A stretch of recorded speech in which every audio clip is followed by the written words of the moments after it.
এই কেমন আছে সবাই? আবার একটা ছোট্ট ভিডিও নিয়ে চলে এলাম।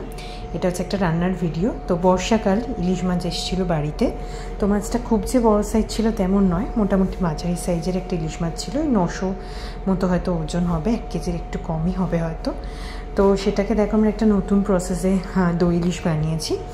আচ্ছা, মশলাটা যেটা বানিয়েছি সেটা আমি পরের কোনো ভিডিওতে শেয়ার করব, মশলাটা বানিয়ে দেখাবো। আপাতত হলুদ, নুন আর টক দই দিয়ে মাছটাকে ম্যারিনেট করে রেখেছিলাম। আর মাছটাকে দেখেছো, এগুলো রিং পিসগুলো খেতেই ভালো লাগবে, তো রিং পিস দিয়েই তোমরা করলে বেশি ভালো লাগবে, বাট আমরা লেজাগুলো দিয়ে দিয়েছিলাম।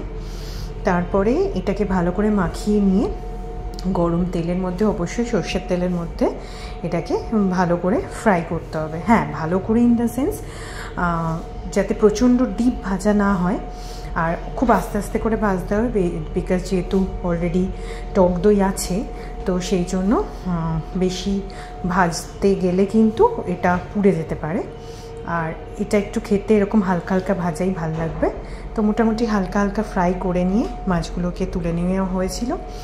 তো তার মধ্যে আরেকটা কথা যেটা বলার, সেটা হচ্ছে যে ইলিশ মাছ এমনিতেই খুব শুকি মাছ, তাই বেটার কি 2-3 পিস করে দিয়েই কড়াতে ভাজা ভালো, তো না হলে একটু আটকে যাওয়ার সম্ভাবনা থাকে।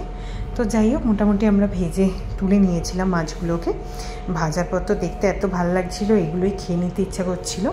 এনিওয়ে, লোভ সম্বরণ করে তারপরে মাছটাকে আমরা রান্না করলাম।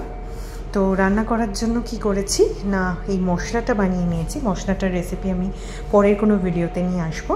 তো এই মশলাটা বানানোর পর এটাকে জল দিয়ে ভালো করে গুলে নিতে হবে। আর কিছুটা টক দই আমি ফেটিয়ে নিয়েছিলাম, তো সেটাও রান্নার পর দেব।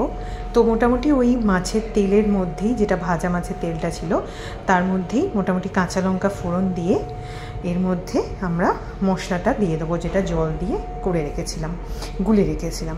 তো সেটা দিয়ে, সেটা অল্প একটু দিতেই মোটামুটি এরকম ভাজা ভাজা হয়ে উঠবে। আঁচ কমিয়ে নিয়ে যাতে পুড়ে না যায়, হালকা একটু জলও অ্যাড করব। আর তার সাথে যেটুকু আগের মাছ ম্যারিনেট করে যে জলটা ছিল সেটাও দিয়ে দিয়েছি, প্লাস টক দইয়ের একটু জল ছিল সেটাও দিয়ে দিয়েছি, সাথে একটু চিনি, একটু নুন দিয়েছি, যেহেতু মাছে অলরেডি নুন মাখানো ছিল। আর এবার যখন এটা ফুটে আসবে, তার মধ্যে কি করেছি না, ভাজা মাছগুলোকে দিয়ে দেবো, এবং সেই ভাজা মাছগুলোকে আবার একটু জল দিয়ে, তবে হ্যাঁ, এগুলো কিন্তু গামাখাই খেতে ভালো লাগে। একদম যদি পাতলা ঝোলের মতো হয়ে যায় তাহলে কিন্তু ভালো লাগবে না। আর অবশ্যই শুকনো ভাত দিয়ে তো খুবই ভালো লাগবে। তো তোমরা অবশ্যই ট্রাই করতে পারো।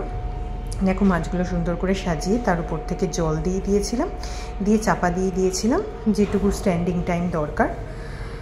আর একটা জিনিস হচ্ছে, এইটা তোমরা সর্ষের তেলে তো অবশ্যই রান্না করবে, আর একটু তেলটা কিন্তু গরম হলে তবেই মাছগুলোকে ছাড়বে, বিকজ মাছের দই মাখানো আছে আনুষঙ্গিক মশলার সাথে, তো দইটাতে কিন্তু আটকে যেতে পারে।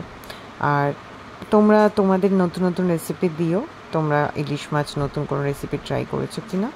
আর আমাদের রান্নাটা কেমন লাগলো অবশ্যই জানিও। এই যে লাস্টে ওপর থেকে একটু দই ছড়িয়ে ব্যাস গরম গরম ভাতের সাথে পরিবেশন করলে রেডি। চলো, টাটা, বাই বাই।